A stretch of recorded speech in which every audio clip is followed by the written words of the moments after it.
Hi friends, എല്ലാവർക്കും എൻ്റെ പുതിയൊരു വീഡിയോയിലേക്ക് സ്വാഗതം. നിങ്ങൾ ഉണ്ടാക്കുന്ന മിനിയേച്ചറിൻ്റെ ടയറിന് പെർഫെക്ഷൻ കിട്ടുന്നില്ല, എന്നാൽ ഇതൊരു സൊല്യൂഷൻ ഉണ്ട്. ഞാൻ ആദ്യം ഉണ്ടാക്കുന്ന ടയറെന്ന് വെച്ച് കഴിഞ്ഞാൽ അത് ഇങ്ങനെയായിരുന്നു. ഇങ്ങനെ ഒട്ടിച്ചിട്ടായിരുന്നു ഉണ്ടാക്കിക്കൊണ്ടിരുന്നത്. ഒരു മോട്ടറിൽ കണക്ട് ചെയ്ത് സാൻഡ് പേപ്പർ വെച്ച് ലെവലാക്കുകയായിരുന്നു ചെയ്യുന്നത്. പിന്നെ ഞാനത് മാറ്റിയിട്ട് ഇപ്പോൾ ഇങ്ങനെയായി ചെയ്യാറ്.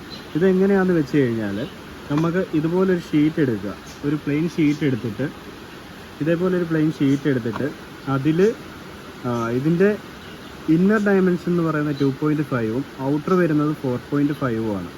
ഇങ്ങനെ വരച്ചെടുത്ത ശേഷം കട്ട് ചെയ്ത് കിട്ടുന്ന പീസാണിത്. ഈ പീസ് നമ്മളൊരു 2.5 ഇഞ്ചുള്ള ഒരു PVC പൈപ്പിലേക്ക് കയറ്റിയിടുക. ഇപ്പോൾ ടയറിൻ്റെ വീതി എന്ന് പറയുന്നത് നമ്മൾ ഒരു 4 ഷീറ്റാണ് ഞാൻ എടുത്തേക്കുന്നത്. കാരണം 2 സൈഡും കെർവായിട്ട് നമുക്ക് എടുക്കേണ്ടി വരും. പിന്നെ അകത്തെ സൈഡും കെർവായിട്ട് തന്നെ ചെയ്യേണ്ടി വരും. അതുകൊണ്ട് 4 ഷീറ്റ് എടുത്ത് ഇതിലിട്ട ശേഷം കൃത്യമായിട്ട് മാർക്ക് ചെയ്യുക. പെൻസിൽ വെച്ച് മാർക്ക് ചെയ്തിട്ട് ആക്സോ ബ്ലേഡിനെ കട്ട് ചെയ്യുമ്പോഴത്തേക്ക് ഇതുപോലെ ചരിഞ്ഞു പോകാനൊക്കെ സാധ്യതയുണ്ട്. ചരിഞ്ഞു പോകുമ്പോൾ നമ്മൾ എന്താ ചെയ്യേണ്ടതെന്ന് വെച്ച് കഴിഞ്ഞാൽ, ഒരു 220 സാൻഡ് പേപ്പർ എടുത്തിട്ട് നല്ലപോലെ ഉരച്ച് ലെവൽ ചെയ്യുക. അതായത് സ്ട്രെയിറ്റ് വെച്ച് ഉരച്ച് ലെവൽ ചെയ്തതിന് ശേഷം ഒട്ടിക്കുക. പിന്നെ നിങ്ങൾക്കൊരു ഡൗട്ട് ഉണ്ടാവും, ഈ ഒരു കപ്പ് എങ്ങനെ കിട്ടിയെന്നുള്ളത്. ഈ ഒരു കപ്പ് കിട്ടാനായിട്ട് ഭയങ്കര എളുപ്പമാണ്. അതായത് ഈ ഒരു PVC പൈപ്പ് അല്ല, 4 ഇഞ്ചിൻ്റെ PVC പൈപ്പ് എടുത്തിട്ട് കട്ട് ചെയ്യുക. ഇങ്ങനെ നടുവേ കട്ട് ചെയ്തതിന് ശേഷം ഗ്യാസിൽ കൊണ്ടുപോയിട്ട് ചൂടാക്കിയിട്ട് അതിൻ്റെ പുറത്ത് പ്ലെയിനായിട്ടുള്ള എന്തെങ്കിലും ഒരു സാധനം വെച്ച് കഴിഞ്ഞാൽ നമുക്ക് ഇതുപോലെ ഒരു ഷീറ്റായിട്ട് കിട്ടും. ഈ ഷീറ്റിനെ നമ്മൾ വീണ്ടും കട്ട് ചെയ്യുക. ഒരു 2 സെൻറ്റിമീറ്റർ അല്ലെങ്കിൽ 3 സെൻറ്റിമീറ്ററിനോ കട്ട് ചെയ്ത ശേഷം ഇതിനെ വീണ്ടും ചൂടാക്കുക. നമ്മളിങ്ങനെ പ്ലെയർ വെച്ച് ചൂടാക്കുന്ന സമയത്ത് ഇത് ഫ്ലെക്സിബിൾ ആവുന്ന സമയത്ത് നമ്മുടെ വീൽ സ്പാനറില്ലേ, അതായത് ബോക്സ് 12 mm ബോക്സ് എടുത്തിട്ട് അതിൻ്റെ മുകളിലേക്ക് ഈ ഷീറ്റ് വെച്ച ശേഷം നമുക്ക് ഈ ഒരു ഇന്നർ ഭാഗമാണ് നമുക്ക് കിട്ടേണ്ടത്. ഞാൻ ഇപ്പോൾ കാണിക്കാം. ഇങ്ങനെ ഒരു പീസാണ് ഇത് ഞാൻ കട്ട് ചെയ്തെടുത്താണ്. ഇങ്ങനെ ഒരു പീസാണ് നമുക്ക് കിട്ടേണ്ടത്. അത് കിട്ടാനായിട്ടാണ് ആ 12 mm ബോക്സിൻ്റെ മണ്ടയ്ക്ക് ഈ ഷീറ്റ് നേരെ വെച്ചിട്ട് ഈ പൈപ്പ് കൊണ്ട് പ്രസ് ചെയ്ത് കൊടുത്താൽ മതി. പ്രസ് ചെയ്യുന്ന സമയത്ത് ഒരു ഓവർ പ്രസ് ചെയ്യല്ല, ചെറുതായിട്ട് പ്രസ് ചെയ്യുമ്പോൾ നമുക്കറിയാം ഇതിങ്ങനെ ഇറങ്ങിപ്പോകുന്നതായിട്ട് നമുക്കറിയാം.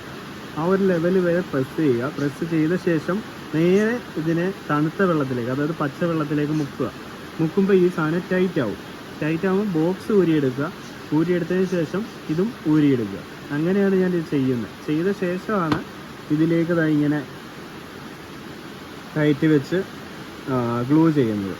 അപ്പോൾ ഇനി ഇതിൻ്റെ ഷേപ്പ് വരുത്തുന്നത് എങ്ങനെയാണെന്ന് വെച്ച് കഴിഞ്ഞാൽ, നമ്മുടെ കോമ്പസ് വെച്ചിട്ട് ഇങ്ങനെ പ്രസ് ചെയ്ത് കൊടുത്താൽ മതി. ചൂടാക്കുകയും ചെയ്തിട്ട് ചൂടാക്കി കഴിഞ്ഞാൽ ഫോറക്സ് ഷീറ്റിന് കേട് സംഭവിക്കും, ആ ഒരു പെർഫെക്ഷൻ കിട്ടത്തില്ല. ഇങ്ങനെ പ്രസ് ചെയ്ത് കൊടുത്താൽ കറക്റ്റ് നമുക്കൊരു ടയറിൻ്റെ ലുക്ക് വരുന്നതാണ്. അപ്പോൾ ഇത്രയേ ഉള്ളൂ ടയർ ചെയ്യാനായിട്ട്. കൂടുതൽ കാര്യങ്ങളൊന്നുമില്ല, എല്ലാവർക്കും ചെയ്യാൻ പറ്റുന്നൊരു കാര്യം തന്നെയാണ്. അപ്പോൾ ലെങ്ത് ഒന്നുകൂടെ പറയാം. ഇതിൻ്റെ അതായത് ഈ പൈപ്പിൻ്റെ ഔട്ടർ എന്ന് പറയുന്നത് 2.5 സെൻറ്റിമീറ്റർ ആണ് വരുന്നത്. 2.5 സെൻറ്റിമീറ്റർ അതാണ് ഞാൻ ഈ ഒരു പീസിലും കട്ട് ചെയ്തെടുത്തേക്കുന്നത്. പിന്നെ ഇതിൻ്റെ ഔട്ടർ വരുന്നതെന്ന് വെച്ച് കഴിഞ്ഞാൽ, ഔട്ടർ നമുക്ക് ഒരു വണ്ടിയുടെ മഡ് ഫ്ലാപ്പ്, അതായത് ആ ഒരു കെർവിൽ ഒരു 4 mm ഫ്രീ ആയിട്ട് നിൽക്കുന്ന രീതിയിലാണ് ഈ ഒരു ഔട്ടർ എടുക്കുക. അതായത് 4.5 ആണ് ഈ എടുത്തേക്കുന്നത്. പലരും പല രീതിയിൽ എടുക്കുന്നുണ്ട്. ഇപ്പോൾ നിങ്ങൾക്ക് ഏതാണ് താല്പര്യം, ഇവിടുന്ന് ഇവിടെ വരെയുള്ള വീതി നിങ്ങൾക്ക് ഏതാണ് താല്പര്യം അതിലെടുത്തിട്ട് ഇതേപോലെ ഇത് ചെയ്ത് നോക്കൂ. കറക്റ്റ് പെർഫെക്ഷനും കാര്യങ്ങളും കിട്ടുന്നതാണ്. അപ്പോൾ മറ്റൊരു വീഡിയോയിൽ കാണാം. മറ്റൊരു വീഡിയോ എന്ന് വെച്ച് കഴിഞ്ഞാൽ കൊണ്ടോടി മോട്ടോഴ്സിൻ്റെ, അതായത് കൊണ്ടോടിയുടെ മോഡൽ മിനിയേച്ചറായിട്ടാണ് ഞാൻ വരുന്നത്. അപ്പോൾ ഫുൾ ലെങ്ത് വീഡിയോ ഉണ്ട്, ഷോർട്സും ഉണ്ട്, എല്ലാം ഞാൻ അപ്ലോഡ് ചെയ്യാം. അപ്പോൾ നിങ്ങളതെല്ലാം കാണുക. നിങ്ങൾക്ക് ഈസി ആയിട്ട് ഉണ്ടാക്കാൻ പറ്റുന്ന ഒരു മോഡലാണ്. പലർക്കും മിനിയേച്ചർ ഉണ്ടാക്കാനായിട്ട് താല്പര്യം ഉണ്ടാവും, പക്ഷേ അതിൻ്റെ ലെങ്തോ കാര്യങ്ങളോ ഒന്നും അറിയില്ലായിരിക്കാം. അതിൻ്റെ ഫുൾ ലെങ്തും കാര്യങ്ങളും എല്ലാം ഡീറ്റെയിൽ ആയിട്ട് പറഞ്ഞു തരുന്ന ഒരു വീഡിയോ ആണ് ഞാൻ അടുത്ത് അപ്ലോഡ് ചെയ്യുന്നത്. അപ്പോൾ എല്ലാവരും വെയിറ്റ് ചെയ്യുക. നിങ്ങൾക്ക് ഏത് തുടക്കക്കാർക്ക് ഈസി ആയിട്ട് ഉണ്ടാക്കാൻ പറ്റുന്ന രീതിയിൽ ഞാൻ ആ വീഡിയോ ചെയ്യാം. അപ്പോൾ എല്ലാവരും മാക്സിമം സപ്പോർട്ട് ചെയ്യുക. അപ്പോൾ ഓക്കെ, താങ്ക് യു ഓൾ.